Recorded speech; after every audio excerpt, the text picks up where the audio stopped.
प्रधान जी सुनी। चार फेरा गईला पे अंगूठा लगत बा, रोज रोज डाउन सरवर वे रहत बा। बतावा एक पटेदार सही है ना?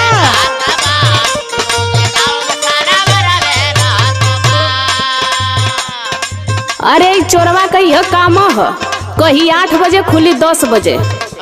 हाँ सुना, चार फेरा गईला पे अंगूठा लगत बा, रोज रोज डाउन सरवर वे रहत बा। घामे लाइन लगावेला बथत मोर कपड़ा बाबा, गेहूं केहू के न देला भरत अपन घर बाबा।